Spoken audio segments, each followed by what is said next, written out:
Bonjour à tous et bienvenue sur boursicoté.com pour cette nouvelle analyse technique Forex et matières premières avec une paire de devises euro-dollar qui se stabilise au-dessus de cette zone ici des 1.20. La Banque Centrale Européenne n'ayant pas annoncé de surprise, on reste ici au-dessus de cette zone. On est venu tester ici un niveau proche du point haut ici qui avait été touché le 20, donc proche des 1.2080. On est resté à 1.2070 et donc depuis le franchissement ici de cette zone des 1.20, ce niveau agit comme une zone de support, donc phase de neutralisation court terme au sein d'une tendance qui, d'un point de vue un peu plus moyen terme, reste orientée à la hausse.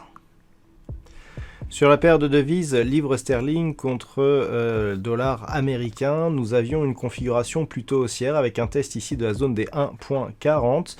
Hier, je vous indiquais que l'on revenait ici sur la moyenne mobile 20 exponentielle, ce qui constituait un signal plutôt haussier. On a invalidé ce signal haussier, puisqu'après s'être stabilisé ici au-dessus de cette moyenne mobile 20 exponentielle, les cours de cette paire de devises sont repartis à la baisse pour franchir même la zone ici des 1.3850.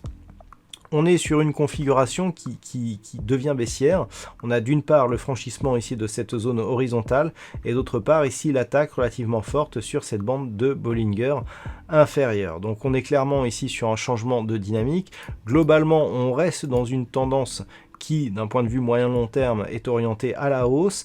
D'un point de vue un peu plus court terme, on sent ici une neutralisation, donc globalement entre 1,3675 et cette zone ici des 1,40 qui, depuis le retour ici des cours sous ce niveau, a été testé à de nombreuses reprises. Donc tant que l'on est ici entre ces deux niveaux, c'est neutralisation court terme, mais dans un fond de tendance qui reste, lui, orienté à la hausse. L'or, quant à lui, continue à poursuivre sur son signal haussier puisque nous avions eu un test hier de la zone des 1786 $ l'once. On l'a cassé un peu plus aujourd'hui pour s'inscrire ici sur des zones de plus haut qui se rapprochent des 1800 $ l'once puisque nous sommes ici à 1797 $ l'once au plus haut. Avant ici ce retour sur cette zone donc qui pour l'instant ne remet pas en cause la progression haussière malgré la cassure baissière ici de la zone des 1786 $ l'once, puisqu'il semblerait que l'on soit sur une zone ici de support qui correspond à la moyenne mobile 20 exponentielle. Donc pour l'instant ça reste haussier.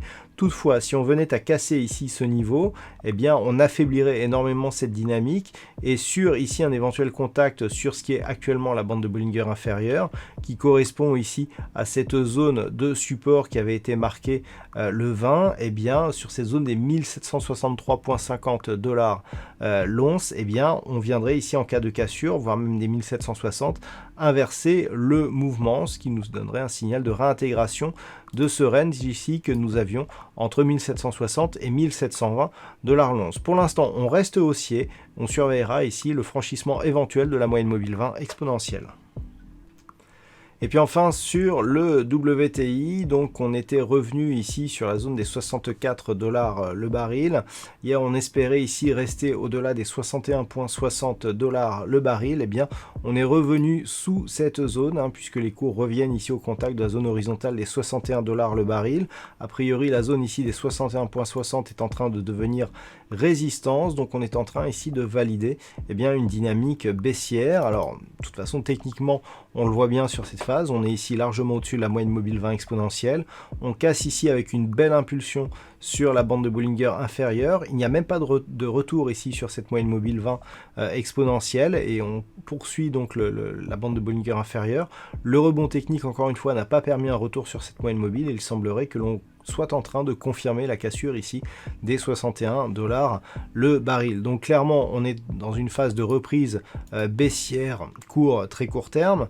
D'un point de vue moyen terme par contre ça reste un mouvement de neutralisation suite à la rupture ici de la dynamique haussière qui s'était matérialisée par la cassure de ce support oblique. Par contre, en cas de rupture ici des 57,50, les choses pourraient changer. Pour l'instant, on reste ici dans une dynamique qui s'est globalement neutralisée. Je dirais même que tant que l'on est au-dessus des 61 $ le baril, on a une petite option haussière à jouer, avec donc un possible retour ici sur la zone des 64, puis 66,50 $ le baril. Voilà donc ce que l'on peut dire sur cette configuration technique Forex et matières premières. Je vous souhaite une bonne soirée, on se retrouve dès demain pour d'autres analyses techniques, toujours sur le site boursicoté.com.